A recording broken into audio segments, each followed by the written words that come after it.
As you can plainly see, I am playing a high-octane, ultra-speed, futuristic racing game. And if you're getting strange vibes, then maybe this is more appropriate?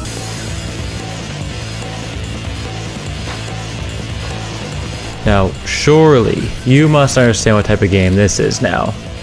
Oh, and here's some gameplay, maybe that'll help too.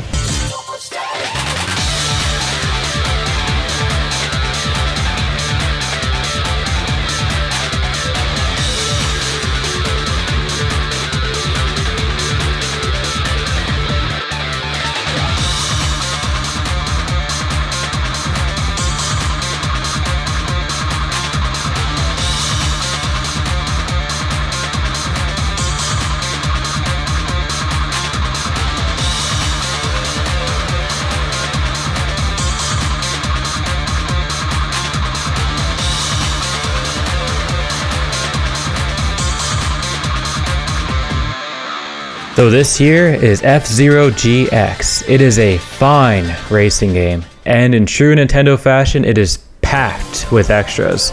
Although it wasn't actually made by Nintendo, it was made by the Sega developer Amusement Vision, but it was exclusively made for the Nintendo GameCube, so it sort of counts as Nintendo's game in a way. Not really, but it has a Nintendo logo on it, right? And yet, despite not purely being made by Nintendo, it stands out as arguably the pinnacle of this respected Nintendo franchise. Some fans of the N64 game would disagree. Although maybe Nintendo was just too lazy to make it themselves? I mean, it's anyone's guess, I don't want to discredit anybody here. Or maybe, just maybe, Amusement Vision's work on the Monkey Ball series was just that impressive. I'm guessing it's a later one, or perhaps it could be a mixture of the two. But you know, that's not what this video is about. It is about F-Zero GX. So, 500 years in the future, F1 racing has finally evolved to the next logical step, F-Zero. See what they did there? There's some prequel Star Wars-esque backstory about a galactic conglomerate funding these races, and I'm sure it'd be all very interesting if the game paid any attention to it, but deep storytelling and 60 frames per second moment-to-moment racing, those don't really mix. And really, 99% of the people who pick up this game nowadays are here for one thing: that buttery smooth gameplay. And it is truly like no other. It's not floaty like Wipeout, nor is it cramped like Quantum Redshift. It's fast, it is intuitive, it smells good. I mean, look at all these ships on screen at once, and that draw distance, and these meaty GameCube textures. It offers an experience like no other.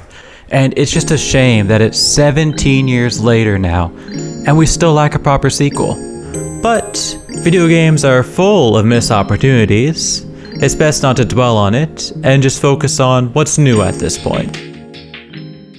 F-Zero GX is a rare type of game in that it is accessible to new players, and yet has such a high skill ceiling. It's one of those games where if I watch a speed run of it, I'll have no idea what's going on. Do you know what's going on here?